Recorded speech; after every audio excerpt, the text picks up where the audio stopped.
Buenas noches, jóvenes. En esta ocasión vamos a ver el módulo de ética. Vamos a dar comienzo a la unidad 1.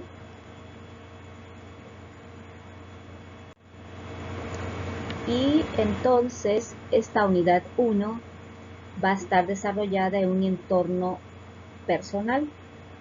El primer resultado de aprendizaje va a ser relacionado en un contexto histórico filosófico de la ética, con aspectos del acontecer humano actual y dar origen a una evolución de principales corrientes e influencias, ¿verdad?, actuales,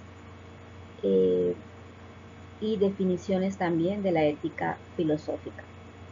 Bien, hablar de ética, ¿verdad? Podemos decir que la ética es la rama de la filosofía que abarca el estudio de la moral, la virtud, el deber, la felicidad y el buen vivir. Hablar de ética es hablar de moral, ¿verdad? Y hablar de moral es hablar de las costumbres. Sabemos que los orígenes de la ética son en la Grecia, del griego, ¿verdad? Vienen las palabras que significan carácter, significa costumbre. Bien, la ética estudia qué es lo moral, cómo se justifica racionalmente un sistema moral y cómo ha de aplicarse posteriormente a los distintos ámbitos, tanto el personal como el social. En la vida cotidiana constituye también una reflexión sobre lo que es el hecho moral, busca las razones que justifiquen la justificación de un sistema moral u otro. ¿Qué es esto? Que hablar de ética propiamente es hablar de una gran reflexión en cuanto a los hechos de los actos humanos.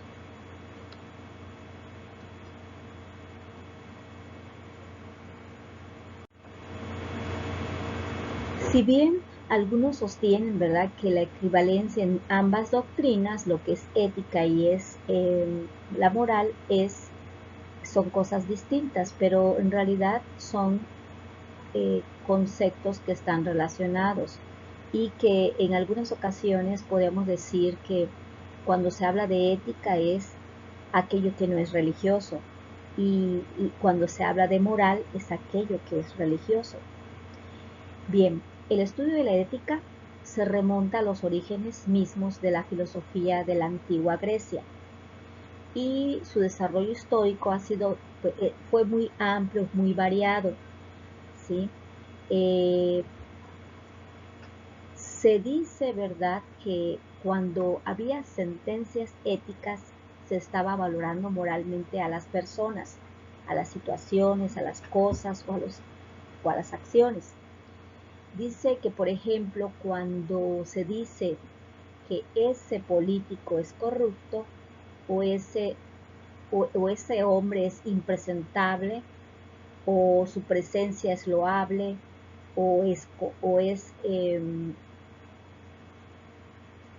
esas declaraciones o términos de impresentables y de loables implican valoraciones del tipo ético.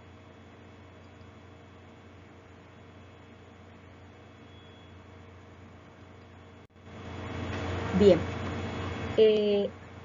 los griegos, como pensadores que eran, ¿verdad?, ellos pues se dividieron en algunas corrientes, ¿verdad?, algunos diferentes tipos de personajes en la antigua Grecia, y uno de ellos eran los sofistas. Los sofistas, al igual que los relativistas, ¿sí? Los sofistas y los relativistas, por ejemplo, los que eran relativistas morales se fundamentaban en la creencia de que no es posible determinar de una manera natural o de una manera racional las cosas. Y en cambio también los sofistas y al mismo tiempo los relativistas, de una manera generalizada, decían que las normas y los preceptos morales que regulan las relaciones entre los individuos y en el seno de las comunidades siempre eran convencionales, ¿sí? Que las personas actuaban por conveniencia y que no tienen otra razón más que el interés, ¿sí? Los sofistas eran personas que les gustaba enseñar y propiamente o casi siempre enseñaban a los jóvenes. Entonces ellos, había generaciones que estaban con ellos, ¿sí? También los sofistas, cabe señalar que enseñaban, cobraban por enseñar, en cambio otros no lo hacían. La consecuencia inmediata de estas doctrinas es que ninguna actuación podía ser considerada buena o mala en sí misma, la forma de pensar de ellos, que todo dependía del parecer o de la opinión doxa, ¿verdad?, de algunos sujetos en particular, que los individuos juzgan sobre lo bueno y sobre lo malo en función de su modo de ser y de sus intereses, ¿sí? Para los sofistas había una palabra que se le llama arete, que es la virtud moral. Para ellos el arete o la virtud moral es inapelable un punto de vista subjetivo, que son los individuos o los grupos humanos los que según las circunstancias y según su conveniencia determinaban lo que era bueno y lo que era malo en cada caso, ¿sí? Y pues entre ellos estuvieron Protágoras, que al parecer él dijo que el parecer de todos los hombres es la medida de todas las cosas, ¿sí? Que en el terreno de lo moral todo va a ser cuestión de la opinión. Ahora bien, lo que la sociedad humana constituye lo que es para la sociedad humana un crimen execrable para otra sociedad, ¿verdad?, podría ser ensalzado como una conducta moralmente excelente. ¿Qué es esto? Que para algunas personas podemos juzgar algunos hechos de los actos humanos como buenos, pero otras tendrán su opinión y dirán, no, eso está mal, ¿sí? Entonces, de acuerdo con el relativismo moral, no habría una forma alguna de decidir cuál de los dos grupos estaban juzgando de una manera acertada, si los sofistas o los relativistas estaban actuando de una manera correcta. Posteriormente, dentro de esos grupos, habían personajes como Sócrates, que con su sabiduría, ¿verdad?, él siempre dijo su frase célebre del que yo solo sé que no sé nada. Sócrates concibe al hombre como un ser dotado de un alma capaz de pensar y de razonar, y encuentra que esta capacidad es lo que va a definir al hombre, ¿sí? Y él concluye que aquello que hace mejor a las generaciones es cuando la persona está capacitada, ¿sí? Su forma de pensar de Sócrates posteriormente, ¿verdad?, lo llevó a morir, ¿verdad?, a que él tuviera que suicidarse, pero no porque él hubiese querido, sino porque lo obligaron. Él dice que el mejor hombre, el hombre bueno, el que está a la altura de su perfección y de su condición humana, es el hombre que es sabio. Ahora bien, desde nuestra perspectiva contemporánea, podríamos considerar esto, que su forma de pensar de Sócrates es que el saber y el conocimiento no tienen por qué hacer mejores a los seres humanos. O sea, para él, entonces, la persona tenía que tener conocimiento y tenía que saber las cosas, y por eso iba a actuar de una manera buena o correcta. ¿sí? Que un hombre sabio se puede comportar de la peor manera posible, pero nosotros sí, porque lo ignora. Era una forma de pensar de Sócrates, ¿sí? Entonces, la conclusión más notable de su ética de Sócrates fue que precisamente el conocimiento del bien y de lo justo determina la voluntad de actuar bien y justamente. Según Sócrates, nadie actúa mal voluntariamente. La persona actúa mal porque desconoce qué es lo bueno, que nadie obra mal a sabiendas. Así pues, entonces el conocimiento es necesario y es suficiente para obrar virtuosamente, mientras que el mal es el producto de la ignorancia. Hoy en día, a mí esto cabe señalar que, por ejemplo, todas las personas tenemos nuestro libre albedrío. Y el libre albedrío es qué es lo bueno y qué es lo malo. Todas las personas lo sabemos realmente.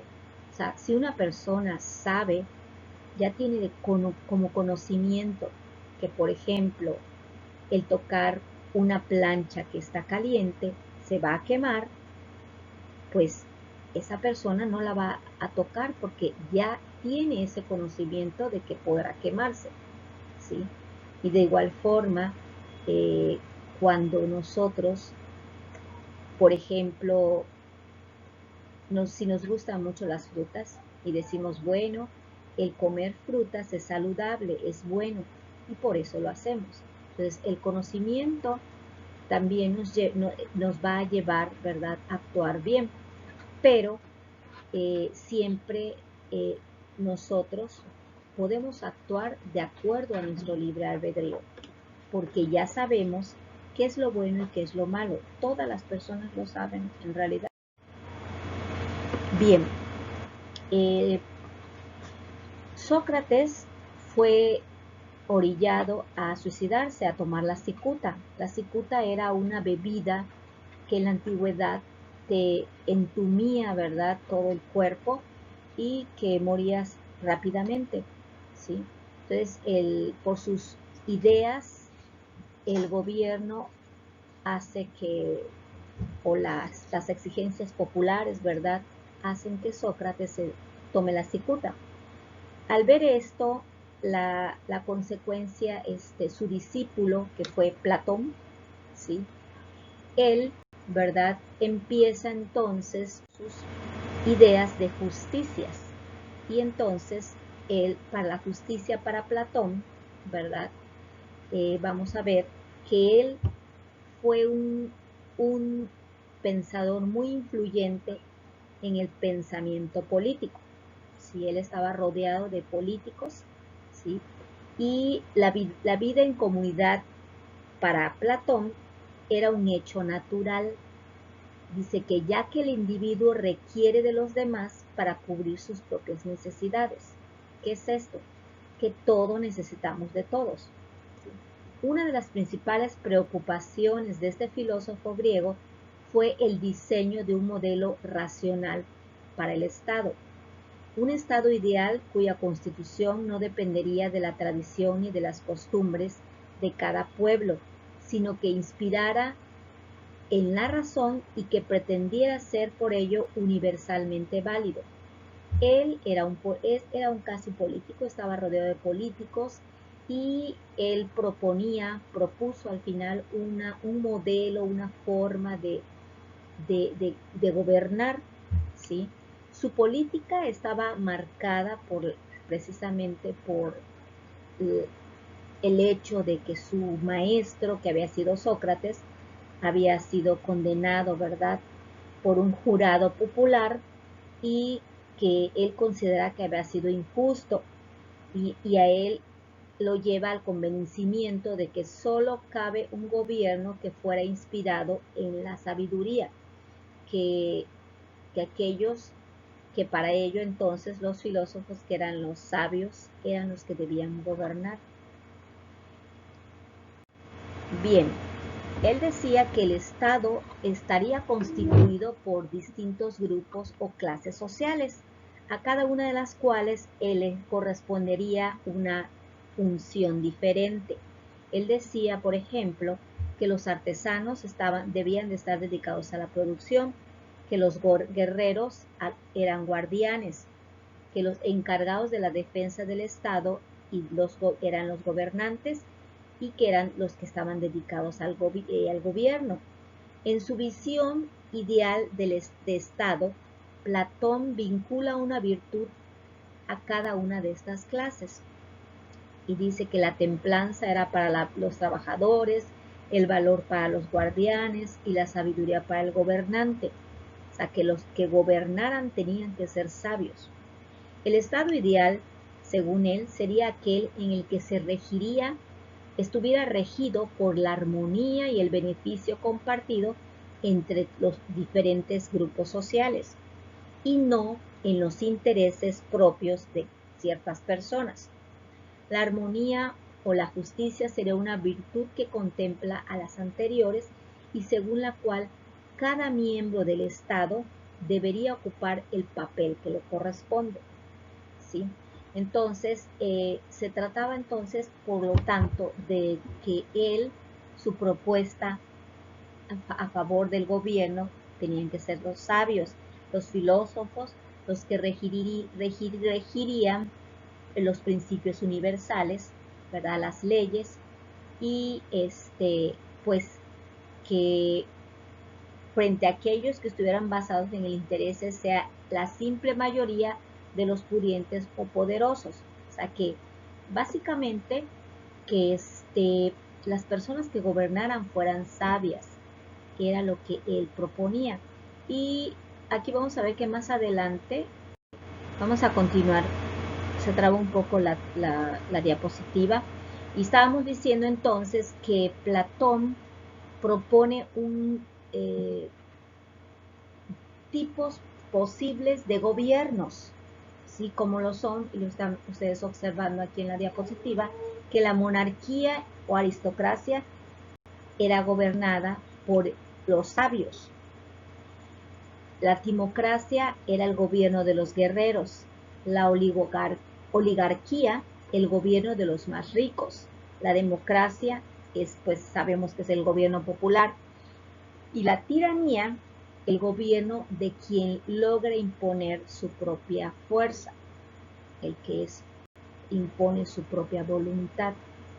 Entonces, este fue un esquema del criterio que él propone de que debía ser un gobierno ideal. Vamos a continuar. Este es donde se trata. Bien, entonces podemos decir, ¿verdad?, que Aristóteles, posteriormente, vemos que Platón con sus ideas, pues él, así como su maestro fue Sócrates, Platón fue discípulo de Sócrates, su discípulo de Platón fue Aristóteles. Y de Aristóteles, pues vamos a ver que él veía las cosas de otro punto de vista. Para él la felicidad la veía de una manera diferente. Se está trabando un poquito esto. Bien. Otro filósofo griego, ya dijimos que es Aristóteles, fue discípulo de Platón, y él dice que la felicidad va a depender de nosotros mismos, ¿sí? Afirma que la felicidad es una actividad de acuerdo a la virtud, que el hombre es feliz, vive bien y que obra bien, que el hombre que es feliz va a actuar bien y va a vivir bien. Podríamos decir que es correcta esa aseveración. Entonces, el obrar sigue al ser para la consecución de su finalidad.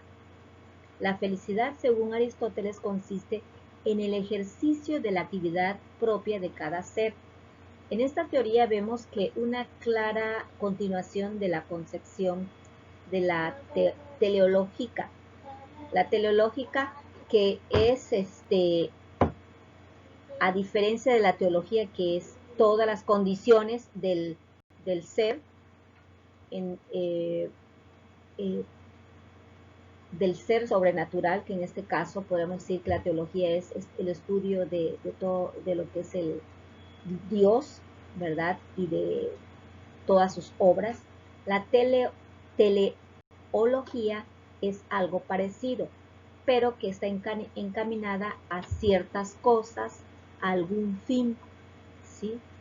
Aristóteles entonces distingue tres tipos de felicidad: el placer, que es la vida de acuerdo con el cuerpo; la política, que según era para los que es la retórica, la vida, el honor; la meditación, que es la vida de acuerdo a cómo nosotros pensamos, de cómo razonamos. Entonces, desde ese punto de vista filosófico, la felicidad no consiste, ¿verdad? No consistía realmente en obtener los placeres, sino que si tú actuabas bien, pues te iba a ir bien. Para él, entonces, la felicidad va a depender de nosotros mismos, ¿sí? No de un momento dado de ciertas acciones, en el caso de que pudieras estar en alguno de los tipos de felicidad que él propone, que es en un momento dado podías dedicarte a la política o solamente a los placeres de la vida, o bien a la meditación, que era de acuerdo a pensar y razonar todas las cosas.